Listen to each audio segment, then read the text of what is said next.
Hello, everybody. Today is the 5th of November, and we are here gathering around to tell the pen story. So this pen story is belong to a very ancient written that dated back to 2,500 years ago. And this pen story, it teaches us how it's planned on how, why something happened to us and how we can create or manifest our dream life in a very certain way. So are you ready? Let's get started, okay? What is this? It's a pen. What do we use a pen for? To write. Now there is a dog inside the room. I want to read this info. The dog. What does the dog do? The dog probably sniff, lick, or chew this, right? Does the dog see this one as a pen? No. So for the dog, this one is not a pen, but for the human, this one is a pen. So who is correct, the dog or the human? The answer is both are correct. For the dog, this one is a chewing toy, while for the human, this one is a pen to write. The dog is correct in the dog world, and the human is also correct in the human world. So that is our first lesson. Both are correct. Now, let's imagine that there is a table in front of me. So I'm going to put this thing on the table, and then both the dog and I will walk out the room. So inside the room, there be no human, no dog. What does this thing become? Is it still a pen or a chewing toy? Or it becomes almost nothing, and the ancient wisdom called this as the emptiness. The emptiness is actually a very magical definition. As we understand the emptiness, we'll be able to achieve anything in our life, just like Issue Michael Roach applied the emptiness into his business and was able to build a business with a revenue of $215 million a year. He's also able to help several refugees. So what is the emptiness? Why is that so magical? Let's go back to the pen story, okay? So there's technically on the table where there is no human, no dog, or nothing to interact with. It comes back to a true sound, we call it the emptiness. So the emptiness is not blackness, it's not darkness, it's not nothingness. The emptiness is just, their cell, it's just our cell, the very cell, or whatever it is without interacting with anyone. And we all have the emptiness, right? But then but then as soon as we go back into the room and we look at this becomes a pen. And when the dog comes back to the room and the dog looks at this becomes a chewing toy. And then both the dog and I come back to the room at the very same time. And we both look at this at the very same time. What does this thing become? It becomes two things. A pen for me and a chewing toy for the dog. So a single thing, okay, can become anything or anyone at this, as depending on who or what is looking at this at the very moment, or we can see that depending on what it is to the person or the thing interacting with it, and that is the potential. So we all have the emptiness, and we also have the potential. I become anything or anyone depending on who or what is looking at us at the very moment. So that is our second lesson. Along with the emptiness, we all have limitless potential. Now, I see this is a pen. So does this pen coming from me or does this pen coming from the thing itself?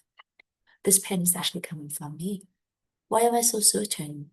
Because if this thing is the pen itself, the dog or anything in this entire universe will have to see for it is, which is a pen. But does the dog see this one as a pen? No. So this pen is actually coming from me. This pen is actually coming from my mind. And everything is actually coming from our mind. So that is our thought lesson. Everything is actually coming from our mind. Now we all agree that this pen is coming from our mind, right? So we're gonna change our mind and then we're gonna believe this one become a diamond, okay? So please pray with me. Diamond, diamond, diamond. Open my eyes. It's still a pen. So what in my mind that forced me to see this as a pen but not a diamond? There are seeds inside our mind that the ancient wisdom calls karma. When we see something, the seed inside our mind power open up and cover this and make us see it for what had been planted earlier into our mind. So who planted those seeds into our mind? Only you can plant the seed into your mind, and only I can plant the seed into my mind. How can we do it? We do it by three ways: by our word, by our actions, by our thoughts toward other people. So for instance, I'm gonna hold on to this. I'm gonna say, if I have the pen, would you like to have this pen?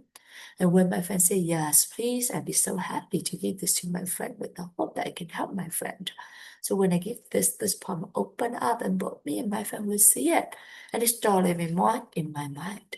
A couple days later, when I see this, I recognize this one as a pen, which means that the seed of the pen has already been planted into my mind. Now, Bible opened up and covered this and made me see it as a pen. And this is how a pen become a pen, or anything surround us become what and who they are to us. In the pen story, there are several meaningful lessons. Today we went over four different lessons. The first lesson is both are corrupt, so we learn to respect each other's opinion, we learn to respect each other's choices, and we learn to listen to each other with a compassionate heart. So that is our first lesson. The second lesson is, along with the emptiness, we all have limitless potential. So we learn to respect our potential, to trust our potential, and trust the potential of everything or everyone surrounded us. And we learn to, once we have that trust, then we'll be able to move toward that, right? That potential. And that leads us to number three, which is everything is actually coming from heaven. Everything is actually coming from the seed inside our mind. So once we have everything, when we have something in your mind, right? So we will work toward, once we be able to work toward that that direction, right?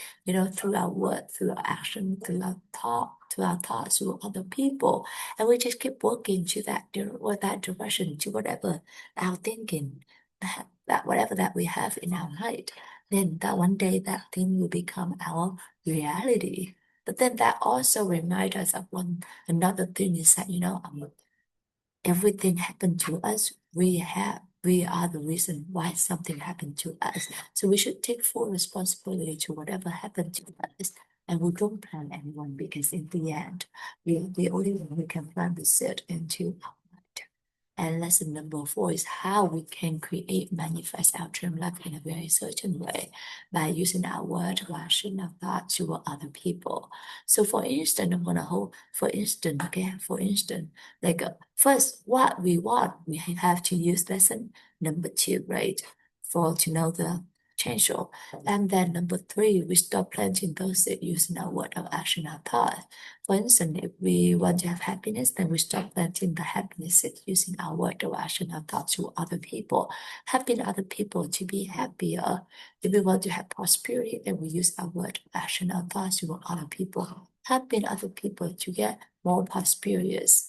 And if we want to have, wisdom, then we use our word or action, our thoughts to other people, helping other people to be wiser. And just like that, whatever that you want to make sure that you plant those seeds using your word, your action, your thoughts toward other people. And the lesson that I would like to share with you all today is, not sure if you noticed, but then my mind, I noticed that sometimes I get kind of drained. So sometimes I like in the middle of my story, I'm just feeling like I just blank out. I don't know what I'm talking about, what I'm gonna say. And suddenly, but then because I've been doing this several times, and also because I'm very grateful for the determination that, once I start the page story, I should finish it.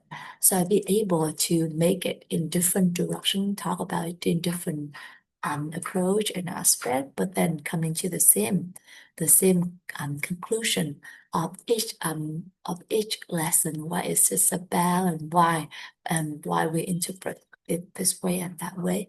And when doing that, I actually feeling very happy. So through just very short moment of 5-10 minutes, I realized a bit lesson is that, whatever that you have in your mind, if you keep pushing toward that, then you be able to get to that direction. Another thing is that, trying not to put tasks, but instead just going with the flow, but keep your direction. And then you'll be able to see that life is actually a lot more beautiful and a lot more accommodating than others. than you ever thought. Thank you so much, everyone, for listening to me today. Thank you, Anu, for accompanying me in this 3,000-day journey. And if by me telling you the pain story or sharing with you my lesson is something good, I would like to dedicate that to my dearest family, to my friends, to my coworkers, to my neighbors, and to any living things in this world and in the other world. With love, wisdom, and gratitude. Thank you so much, everyone. Have a beautiful day. Bye bye.